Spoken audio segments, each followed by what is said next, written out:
왜 살면서 이렇게 힘든 일만 생기지? 언제쯤 진짜 행복해질 수 있을까?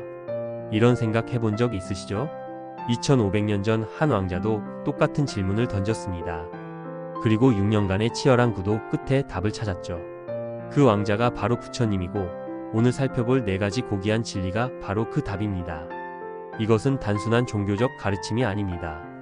현대 심리학과 뇌과학에서도 효과가 입증된 인간 마음의 메커니즘에 대한 정확한 분석이자 실용적 해결책입니다. 삶은 고통이다. 첫 번째 고귀한 진리입니다. 너무 부정적인 거 아니야? 라고 생각하실 수 있지만 이것은 치유의 첫 단계입니다. 병원에서 의사가 가장 먼저 하는 일이 정확한 진단이듯이요. 부처님이 말씀하신 고통은 4가지입니다. 첫 번째, 생로병사의 고통. 우리는 태어나면서부터 늙고 병들고 죽어가는 존재입니다. 두 번째, 사랑하는 이와 헤어지는 고통. 모든 관계는 언젠가 끝이 납니다. 세 번째, 원하지 않는 것과 만나는 고통. 싫은 상사, 교통체증, 예기치 못한 사고들이 끊임없이 일어납니다. 마지막 4번째, 원하는 것을 얻지 못하는 고통입니다. 승진, 연애, 돈, 인정. 우리가 바라는 것들이 뜻대로 되지 않을 때의 좌절감입니다. 하지만 부처님은 더 깊이 들어가셨습니다. 설사 원하는 것을 모두 얻어도 그것을 잃을까봐 불안해하거나 더 많은 것을 원하게 된다. 현대 심리학에서 이를 쾌락 적응이라고 부릅니다. 우리 뇌는 좋은 일이 일어나도 금세 적응해서 새로운 자극을 찾게 되어 있다는 거죠. 연봉이 오르면 더 높은 연봉을, SNS에서 좋아요를 받으면 더 많은 관심을 갈구하게 되는 것처럼 말이에요. 고통의 근본 원인은 가래, 즉 끝없는 갈망과 집착입니다. 이것은 우리 뇌의 도파민 시스템과 직결됩니다. 우리는 가지고 있을 때보다 갖고 싶어 할 때 더 큰 쾌감을 느끼도록 설계되어 있어요. 부처님은 갈망을 3가지로 분류하셨습니다. 첫 번째, 감각적 쾌락에 대한 갈망입니다. 맛집, 쇼핑, 엔터테인먼트 오감을 통한 모든 즐거움에 대한 끝없는 추구입니다. 두 번째, 존재에 대한 갈망입니다. 나는 특별해야 한다. 인정받아야 한다. 자아를 확장하고 강화하려는 욕구입니다. SNS 시대인 지금 이 갈망이 얼마나 강렬해졌는지 모두 느끼고 계실 거예요. 세 번째, 비존재에 대한 갈망입니다. 차라리 아무것도 하지 않았으면. 현실 도피의 욕구입니다.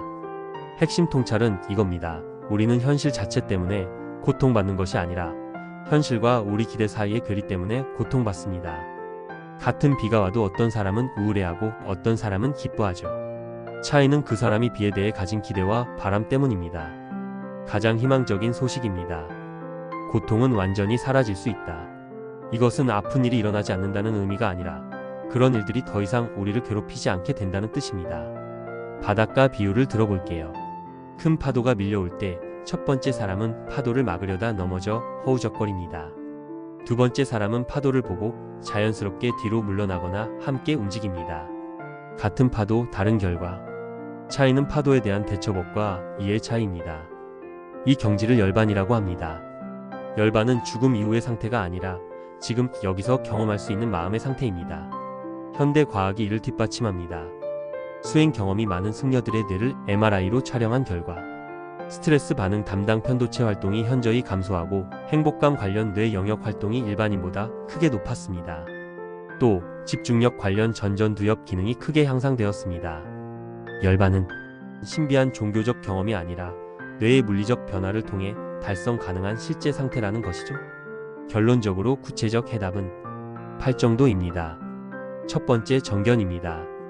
모든 것은 변하고 집착하는 한 고통은 불가피하며 고정된 자아는 없다는 올바른 이해가 그것입니다. 두 번째, 정사유입니다. 욕망, 악이 해치려는 마음에서 벗어나는 생각입니다. 세 번째, 정어입니다. 거짓말, 상처 주는 말, 험담, 잡담을 줄이는 올바른 말입니다. 네 번째, 정업입니다. 생명을 해치지 않고 남의 것을 취하지 않는 올바른 행동입니다. 다섯 번째, 정명입니다. 자신과 타인에게 해를 끼치지 않는 올바른 생계입니다. 여섯 번째, 정정진입니다. 지나치지도 부족하지도 않은 균형 잡힌 노력입니다. 일곱 번째, 정념입니다.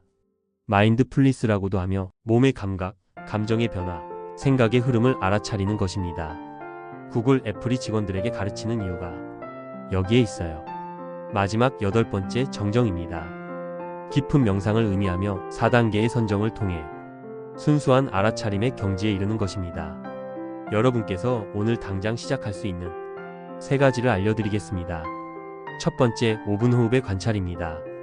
매일 같은 시간에 호흡에 집중해 보세요. 두 번째, 말하기 전 한번 생각하기입니다. 이 말이 도움이 될까? 라고 생각해보며 정어를 실천해 봅시다. 마지막 3번째, 감정 이름 붙이기입니다.